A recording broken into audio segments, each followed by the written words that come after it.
All right, guys. It's gonna be an emotional video for me. I got some sad news. As you guys know, I've been doing the squat and biceps challenge. So I've been doing squats and doing biceps every day for 30 days, and on day 27 or 28, I believe, I suffered a horrific leg injury. So long story short, I didn't know if I was actually ever gonna be able to walk again. So what I did here is I found a quadriceps specialist in Lithuania, and I got some x-rays done, and I guess I had a combination of like a protein deficiency, and I had a left quadriceptical contusion, and I had to undergo some really serious operations. So you know what, guys? I do not recommend the 30-day squat challenge. I don't know if I'm ever really gonna be the same again. My life has actually taken a downhill spiral since then. Living in the hood now. My girlfriend left me, and I don't know what's gonna happen, guys. So I'm gonna be signing off from YouTube for a while. This might be my retirement. Talk to you soon, guys.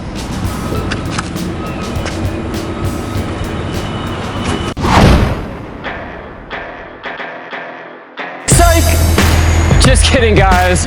Life is going great. I actually feel amazing, in large part to the squat and biceps challenge. So I wanted to fill you guys in, give you guys my final results, give you guys my breakdown of my measurements and all that good stuff on the squat and biceps challenge. So first of all, hitting arms every single day for 30 days. So my arms right now are about 17 inches.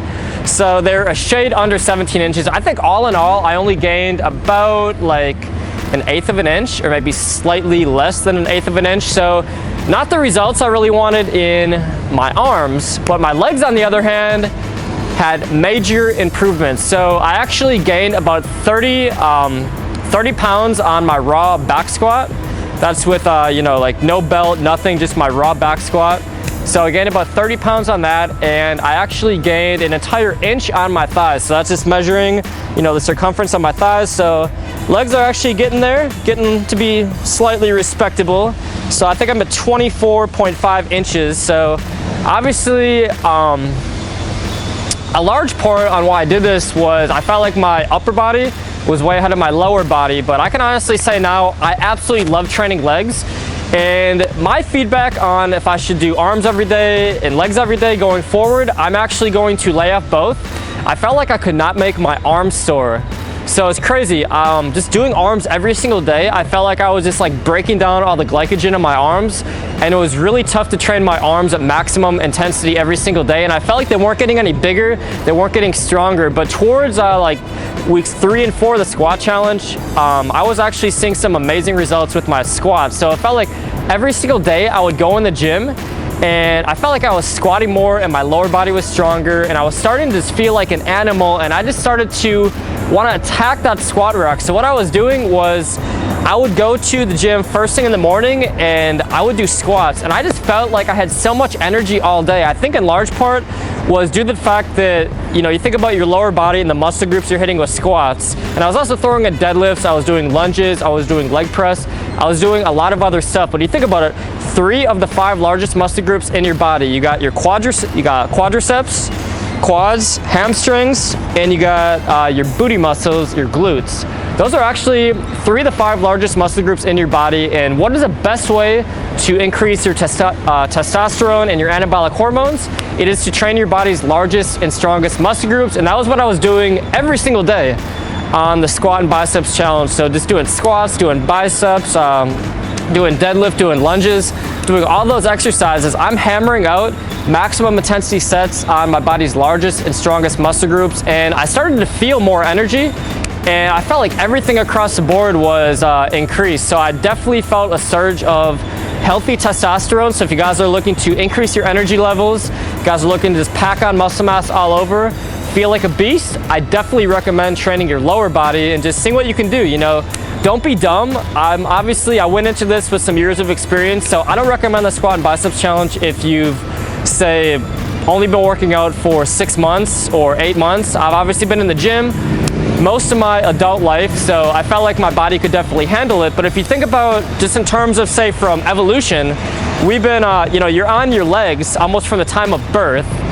So obviously you're not walking on your hands. So I feel like your lower body is able to sustain a lot of maximum intensity exercise, whereas your upper body doesn't really adapt as easily. So that's one thing I really found interesting about the squat challenge, is just how adaptable your lower body became. There are a lot of days when I was really sore on the squat challenge, and I'd started doing squats, and I started to instantly get loose, and I wasn't any weaker. A lot of times, even when I was sore, I was 5 or 10 pounds stronger than 2 days before. So I thought that was really interesting. So I definitely recommend it if you've been in the gym for at least a couple days. I do not recommend doing the 30-day arm challenge. What I've done recently to really bring up my biceps, my next goal is 17.5-inch arms by the summertime.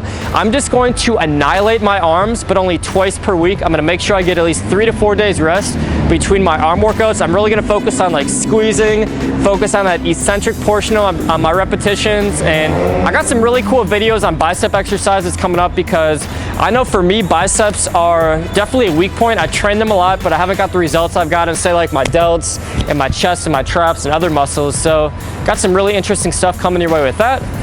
But anyways, guys, let's get into some workout highlights from weeks 3 and 4 on the squat challenge. Are you ready for some guns? Here we go. Sorry guys, I'm in a weird mood. Sick right now on some crazy cough medicine. Feeling a little loopy right now recording this voiceover. So we are starting off this leg day with reverse split leg lunges. This is an awesome exercise. Actually puts a ton of emphasis right on the front of your quad. So this one was really challenging. I'd actually hardly ever done this before, so I started off my first set fairly light. And the thing about this, when you go down, you really want to focus on keeping your chest up. So you don't want to dip, you want to focus on all the weight kind of coming straight down, and you don't want to lift too far back. So this one was an awesome quadriceps shaper. Alright, I thought I would show you guys some other exercises here other than just squat variations in the last episode, because I've been really focusing on my hamstrings and just overall my leg development. Really want to actually work on my calves here over the next couple months. So you guys stop bashing me, telling me I skip leg day, because I actually don't. And the calves are a very minor muscle group, by the way. But that's neither here nor there. So what I'm doing here is some stiff leg deadlift. So I'm trying to just slightly bend my knees, get that nice tension in my hamstrings. Try not to go down too far, because I don't want to hit my back too much. Actually, I'm wearing a belt on this, so 315. Repping it fairly easily. So I usually do sets of 10 to 12 here at 315 for the stiff leg deadlift. Here we go, sipping on some Komodo dragon juice, getting in my zone, hitting that squat rack. So setting up here, I'm getting ready to do my patented ferocious kitten. So here we go, ferocious kitten, ready, set, lift. So here we go. What I'm doing here is box squats, so going a little bit heavier, really trying to focus on exploding. So I'm pausing for a second, and then I'm really focusing on exploding through my heels. So the key for this exercise, even though it's on the box, I'm exploding through my heels. You don't want to put too much weight through your toes, and just overall a killer exercise. So actually got a little bonus for you. I supersetted this exercise, so I'm going heavy on this, and then I'm just doing these little dumbbell squats here. I actually got this from I think a female butt workout video, but nonetheless, it is ectomorph approved, and this was absolutely killer after doing heavy box squats. So I felt a ton of tension. Try this exercise, superset it with squats or any type of squat variation. You guys will feel a deep burn. Alright, we got some arm work here, because the squat and biceps challenge wouldn't be complete without showing you guys some bicep highlights. So really focusing on squeezing my biceps, and I'm not going up all the way on this. So really interesting exercise. I got it from my friend here who's filming me. So really focusing on just keeping tension on the biceps, Really like this camera angle. I feel like it makes my arms look a lot bigger than they are, so probably gonna do this again. So really focusing on squeezing my biceps, keeping that tension. I'm actually just grabbing the bottom of this. I don't even have an extension cable on. I'm just grabbing it without an extension cable, squeezing my biceps, focusing on time under tension. Alright, so I was really trying to change it up towards the end to show you guys crazy stuff. I actually just thought of this towards the end of one of my workouts. I think this is day 29. So these one-legged leg extensions are absolutely killer. So what I'm doing here is I'm starting off on my left leg, and the key for this to really work is you don't want to ever lock out your your leg. So we're keeping that time under tension. So as you can see, I'm never completely resting at the top. You could go way heavier on this even with one leg, but you want to focus on time under tension and really squeezing. So you're about to see, this is only part one. This is actually going to be a complete superset. So this puts a ton of volume on your legs. I actually recommend doing this at the very end of your leg day workout. So what I did here is kind of a rest pause variation. So I went, I think I did in the 10 to 12 rep range on each leg, and I'm going to throw some more weight on. Keep in mind my legs are fatigued at this point, so obviously setting up the weight yourself, you're going to naturally rest about 30 seconds between. So throwing a little bit of weight on. I usually go up to like 6 plates if I was doing this fresh, like 6 plates on each side. But being really fatigued from the one leg press variation, this is actually killer. So back in action after about 30 seconds rest.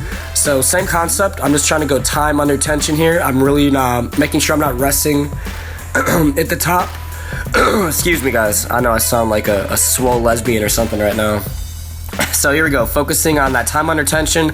I'm not touching my legs, I'm not pushing my knees forward. So all this is on your quads. I also feel this a little bit in my glutes and actually a ton of my hip flexors. So try out this superset.